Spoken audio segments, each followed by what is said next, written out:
Ceasefire agreement in Ukraine crisis. Michigan State troopers involved in shooting. Hi, I'm Alyssa Lambert. And I'm Eric Urban, and welcome to Public Eye News.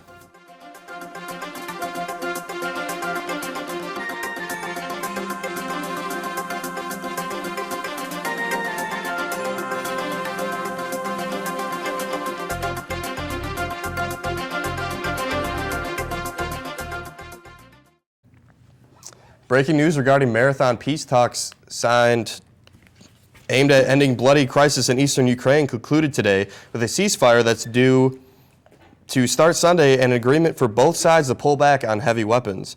If the ceasefire holds, which is far from certain, it would end a 10-month conflict that has claimed more than 5,000 lives, many of them civilians, and plunged East-West relations to their lowest point since the end of the Cold War. The White House issued a statement with a tone of optimism.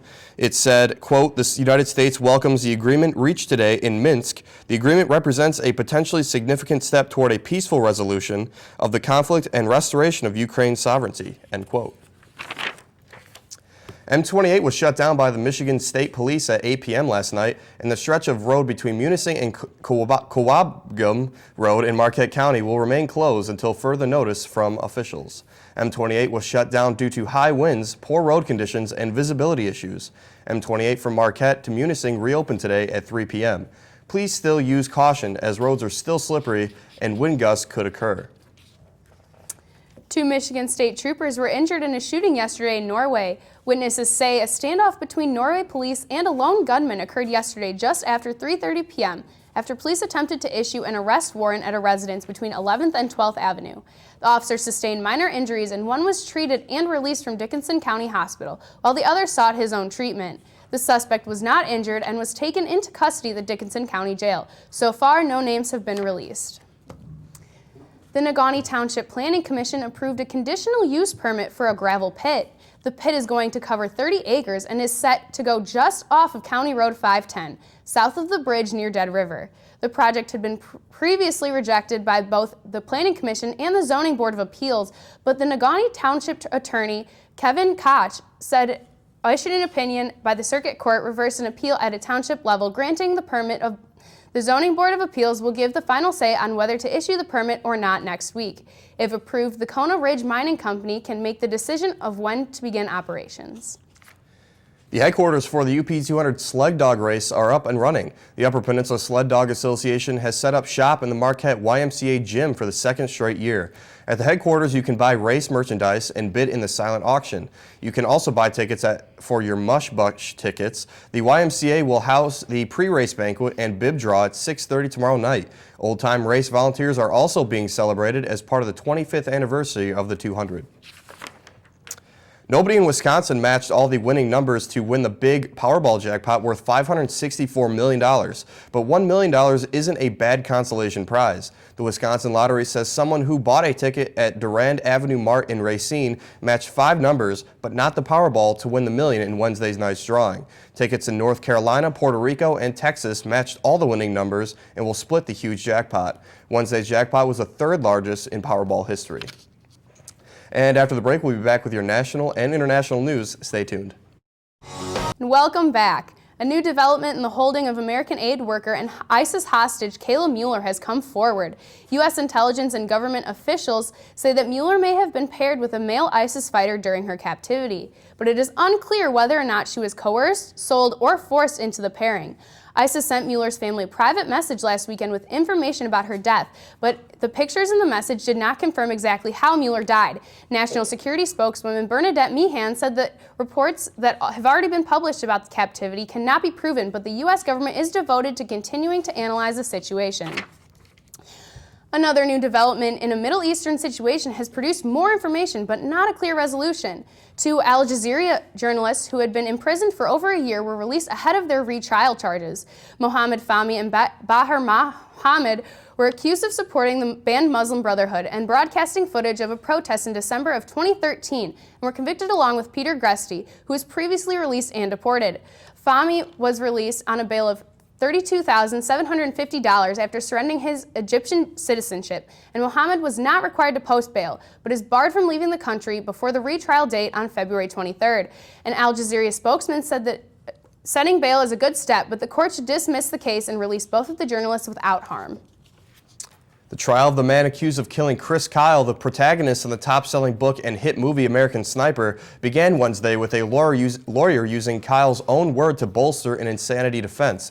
Eddie Ray Ruth is accused of killing Kyle and Kyle's friend Chad Littlefield at a firing range at Rough Creek Lodge, about 90 miles southwest of Dallas, on February 2, 2013. Ruth's defense says he killed the two men because he suffered a psychosis so severe that at that point in time, he did not know what he was doing was wrong. It was either him or them at the time of the murders. But Erath County District Attorney Alan Nash told the jury that Ruth told the investigators he had used drugs and drank that morning. More on this story as it develops. And CBS News is mourning a member of its own family today. Longtime CBS News and 60 Minutes correspondent Bob Simon died in a car accident in New York City. Chris Van Cleve takes a look back at Simon's storied career. After the break, we'll have your weather and sports. Stay tuned.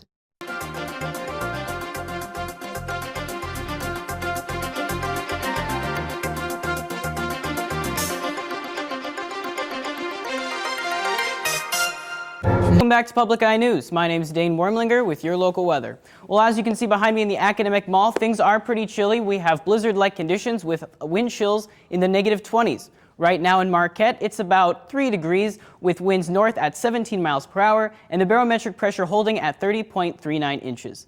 Looking into tonight, you can expect snowy skies with a low of -1 with winds west-southwest at 5 miles per hour. And looking into tomorrow, snowy conditions with a high of 18 degrees and winds west-southwest at 8 miles per hour. Looking around the UP right now in Sault Ste. Marie, -2 degrees with sunny skies. Manistee at 9, Escanaba at 10 degrees with cloudy skies, and Menominee at 10 degrees with sunny skies. And in Iron Mountain, 5 degrees with sunny skies, 3 degrees with cloudy skies in Ironwood, and in Houghton, it's 2 degrees with snow. And back here in Marquette, it's 3 degrees with snowy skies. Let's take a look at your week ahead. On Saturday, you can expect a high of 0 with a low of -9 and snowy skies. On Sunday, a high of 4, a low of -3 with snowy skies. And on Monday, a high of 16, a low of 7 with cloudy skies. Well, Dan, you know, the UP's pretty cold, not new about that, but I heard that Sacramento Kings are getting a new coach. Yep, you know, it's heating up for the Sacramento Kings right now. George Karl has reached an agreement in principle to become the next coach of the Sacramento Kings. Terms have not been released yet, but Karl will get a suspected 4-year deal with a reported $15 million. Karl will take over for Tyrone Corbin next week and become the Kings' third head coach of the season. The 63-year-old Karl, who became an ESPN analyst after leaving the Denver Nuggets on the heels of winning the NBA Coach of the Year honors in the 2012-2013 season, ranks 6th all-time among NBA coaches with 1,131 wins all-time. Kings will be George Karl's 6th team that he has coached. Kings plan to have a formal news conference when the deal is formalized after the All-Star weekend. Tiger Woods said his golf game is unacceptable for the PGA Tour and he will not return until it is. Woods shot a career-worst 82 to miss the cut by the Phoenix Open by 12 shots. He was also playing poorly at Torrey Pines when he withdrew after 11 holes because of tightness in his back.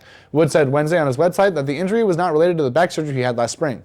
Woods is not playing at Pebble Beach or Riviera and said he would practice next week at the Medalist in Florida to get ready for the new year. He is currently ranked 62nd in the world and his lowest since he turned professional in 1996. He said he wants to play in the Honda Classic that starts on February 26th. If he skips that tournament, he would be ineligible for the WGC Cadillac Championship, which would mean 3 full weeks of working on his game. And the Red Wings lost in a blowout last night against the Pittsburgh Penguins, even though the Red Wings came into last night's game as the hottest team in the league, going 9-1 in their last 10 games. Steven Weiss, the only wing to score all game, did so in the second period on the Wings' only power play opportunity. When asked about the team's performance after the game, Coach Mike Babcock said, quote, "A very humble pie was served to us tonight. We got our lunch fed to us, and they were better," end quote. Jimmy Howard hemorrhaged and the Penguins' goal scoring in the fourth period by stopping all 4 shots by the Penguins. The Wings will have a chance to redeem themselves on Valentine's Day against the Winnipeg Jets at home. Well, Red Wing fans are definitely going to be up in arms after this loss. But Alyssa, I hear a coloring book has some Florida residents up in arms. Oh, it certainly does. The devil is in the details of a new coloring book. A Central Florida school board has voted to ban the distribution of religious or political material in the classroom after a group wanted to hand out satanic coloring books. The Satanic Temple wanted to pass out the coloring books to students in Orlando. The Orange County School District approved the new policy this week, banning religious materials to be distributed, but allows Bibles and materials from an atheist group to be given out. And an animal at the Fort Worth Zoo in Texas has a big heart discovered just in time for Valentine's Day. Zoo spokeswoman Alexis Wilson says that a month-old giraffe has a distinctive heart-shaped spot on her lower neck. The mark was discovered by the pictures taken by a zoo photographer after the giraffe went on public exhibit last week. And that's all the time we have for you at Public Eye News. Stay tuned.